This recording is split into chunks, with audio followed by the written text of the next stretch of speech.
Palm Springs divorce. Stories from my life. Hello, y'all. I'm Diana Brianne. Well, when I first started to go public on my channel about 2 years ago, or a little bit more, I began to do stories from my life. And so if you look back, you'll probably find all these same stories that I'm going to tell you again. And yet my channel has grown significantly and many people have not heard these stories and the videos kind of get lost in the mix. And so I thought I would begin to share some of the stories from my life again. Some of them are very lighthearted. Some of them are more of, have a serious edge to them. And so little by little, I like to just start sharing some stories from my life again. I hope you enjoy. This one comes from my LA days, my Palm Springs days. And I was in my mid-20s and I had decided to kind of leave the glitz of LA to go out towards Palm Springs, to Palm Springs itself. And so that was a whole story, and I'll have to talk about how I ended up in Palm Springs through a blizzard coming across country. I had left California, gone to Texas, went up to our small southern town, and then backtracked back to California in the heart of winter. And so I ended up having to kind of go down a side kind of country roads to get to another highway because all the roads were blocked from the ice storms. And I ended up going past Palm Springs. Well, I had been there numerous times and I said, you know what, I'm just going to go over there and kind of look around. And I did, and I ended up renting an apartment there. So now I ended up getting a job out there and, left LA essentially, even though I was still connected. I had relationships in LA and I had friendships and I had a boyfriend in LA that, I had dated, and yet we were no longer a couple. We were still in contact. And so I had, and I still also worked part-time in LA. So I would drive back and forth the 2.5-hour drive to LA to work, and then I would come back to Palm Springs. But my primary job at that time was in Palm Springs.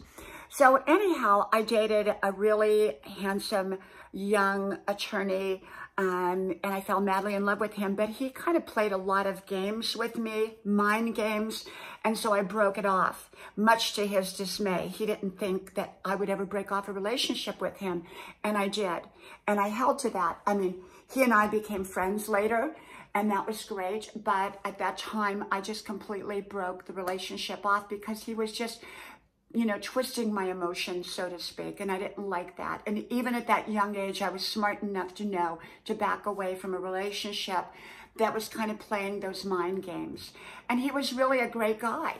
And I think he had just come out of a divorce, and I think he was kind of hesitant about entering into a relationship. So he was kind of doing his own thing, and that kind of affected our relationship. So it was after the breakup with him that I went to the airport and I went to pick up my mother. And this man got off the airplane. That was back when, you walked down the steps and into the airport. It was a very small airport at the time. It's since gotten much bigger. And I don't know if they still do the walk down, where you walk down the ramp and come down through. But nonetheless, this man was observing me. And finally, he came over and he started talking to my mother, and my girlfriend was there too. And I remember I had white corduroys on and a white sweater. It was kind of like November, December time frame. November, I think. Anyhow, he handed me his card and he said, I would like to go out with you if you would ever, so be it, you would like to. He was very, very handsome. And so I decided when I got home and dropped my mom off at my apartment, I said, Mom, I'm going out with this guy. So I called him and she said, what are you doing? You're crazy. Don't do that. And I said, no, I want to go out to dinner with him. He's leaving. He said something about leaving town the next day. So anyhow, I called him up and he took me out to dinner that night. And we went out, but I was, very hesitant, I was very ladylike because here I am in my 20s, I'm, still, I was coming out of a relationship from LA, as I called it, young doctor in love. I had been going with a young doctor who was about 3 years older than me. So he was a young doctor and he was so handsome, but we were no longer a couple. And so I was still kind of vulnerable from that, and then from the breakup of this other relationship, you know, with the attorney. And so I had decided that I was going to take it really slow. And so he asked me a question. He said, you know, well, we continued to date. He came back and forth, and he had a home there. So he would come back there, and we would go out when he was there. And he said, well, what is it going to take for us to be more than friends? I said, well, you just have to marry me. And he said, okay, I'll do that. And I was like, what? You want to get married? He said, yes, I do. I want to marry you. And of course, he wined me and dined me and took me to all these fancy places. And he was so good looking. I mean, all the women swooned when he walked in. He looked like a movie star. And he was really a nice guy, too. I did not know that he had been, well, he started to unfold everything as we went along. He had been married, and he had 5 children. And although they were kind of, you know, one of them was actually my age, because he was in his 40s, and he looked much younger. He was very athletic. And so we ended up getting married. And we got married on Valentine's Day in the middle of the night. We drove to Las Vegas, and we got married. And at that time, Las Vegas was really not a huge city like it is now. It was just really one strip, because this was a long time ago. And so the next day after we got married in the middle of the night, we ended up going to the place that we were scheduled to be married, which was like a little chapel at the end of the strip. And we got all of our photos taken and everything like that. By then, my mother was there, and my good girlfriend was there. And so I remember we went to this really, really fancy dinner to celebrate, and they had violins playing around us, and it was just absolutely magical. So fast forward that, we go back to Palm Springs, and life is wonderful. He, you know, bought a different house so that we could start over, and I moved all my furniture in, and he moved his, you know, new furniture in, and it was wonderful for a short time.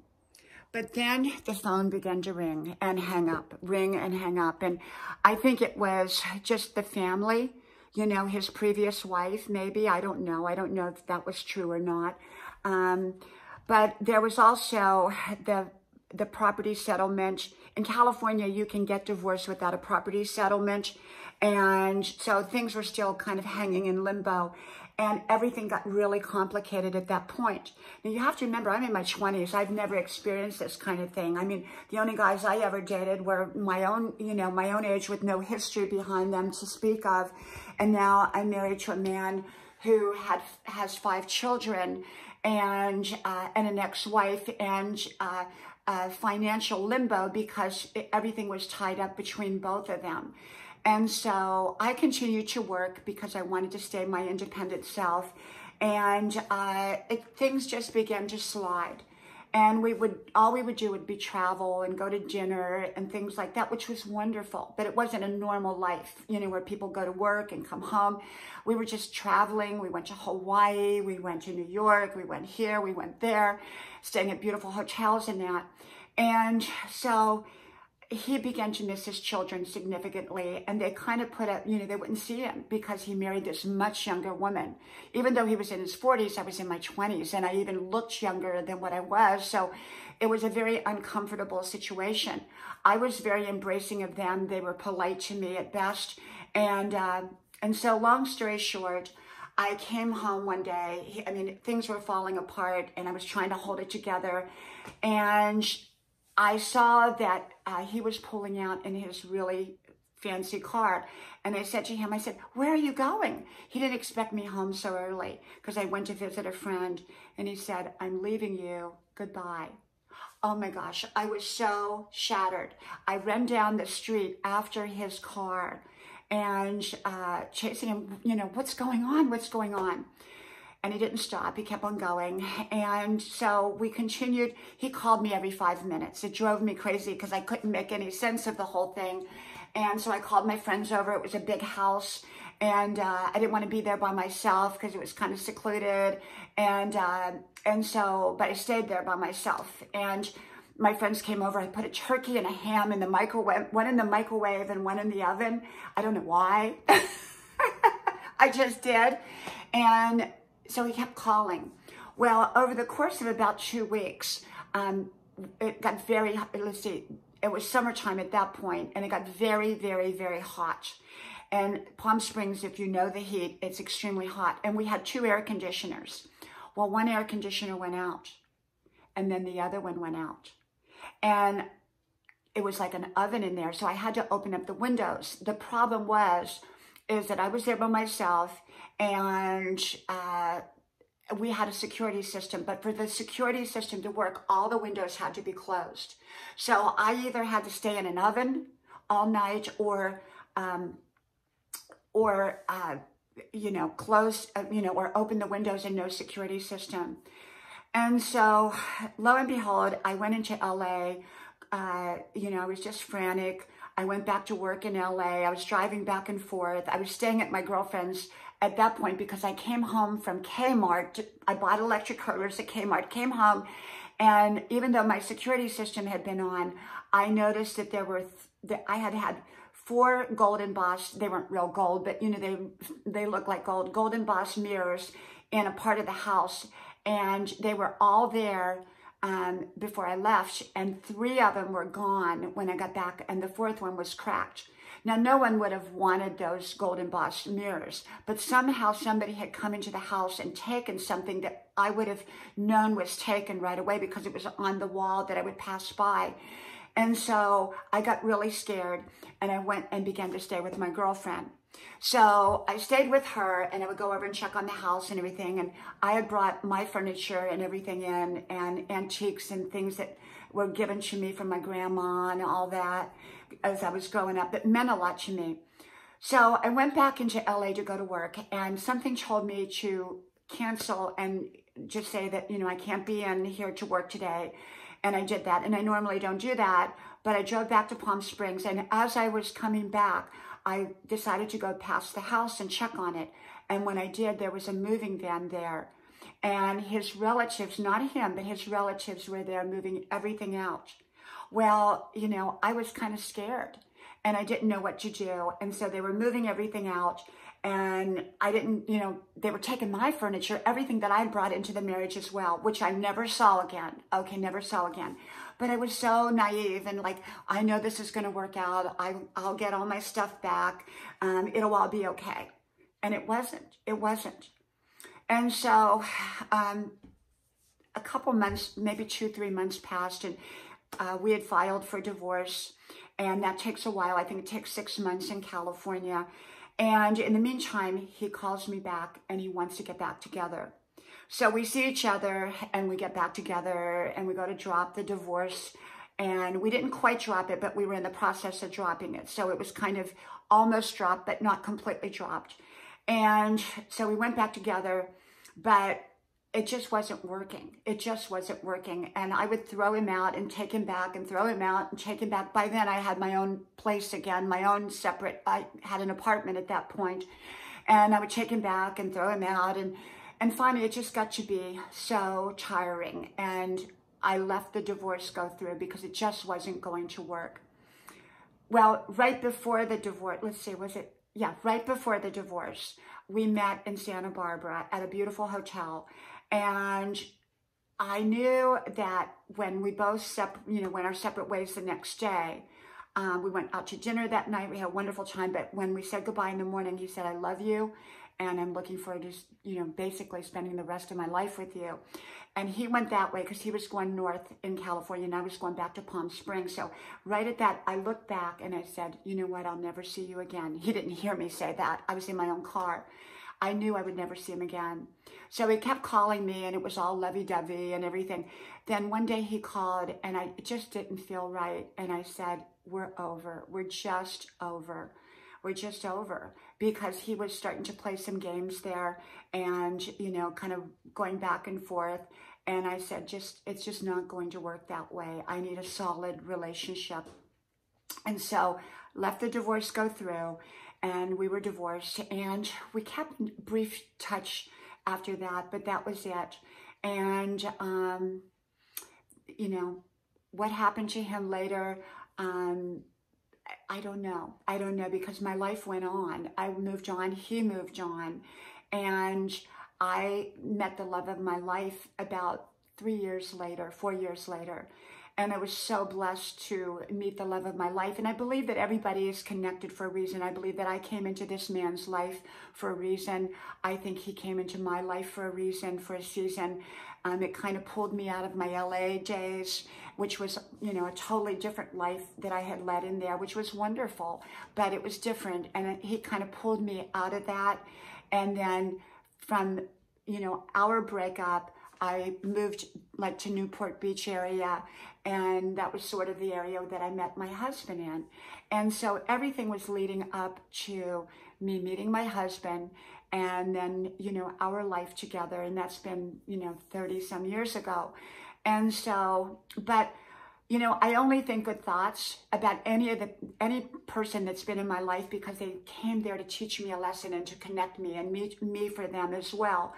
And so I was young, I was naive, I didn't see a lot of the red flags that were there. I was also coming out of relationships, and I was kind of just wanted a solid relationship. And even though it wasn't, we didn't really, you know, we only had gone with each other several months, you know, I wanted something solid, and I felt that, you know, was going to be solid with him. But, you know, he was so newly divorced, 5 children. The property settlement had not been divided up. It was a big mess, just a big mess. And you know, the ex-wife calling him, the ex-in-laws calling them, as far as I know, from what he told me, from what I understood. And, you know, it just was really something. And so, being young and naive and having those many obstacles to deal with, I wasn't equipped to deal with them. And I see that, you know, I believe that God sets our life up and lets things happen so we learn from them. And then I moved on, you know, and I was a much stronger, wiser person going forward. Not a jaded person, but a wiser person. I knew exactly what I wanted, what I didn't want. And I married the love of my life, and the rest has been history for the last many years, okay? So that was the Palm Springs divorce. From my house to yours, I hope you like, share, subscribe, and I hope you love my stories from my life. I hope to talk to you soon again. Bye-bye.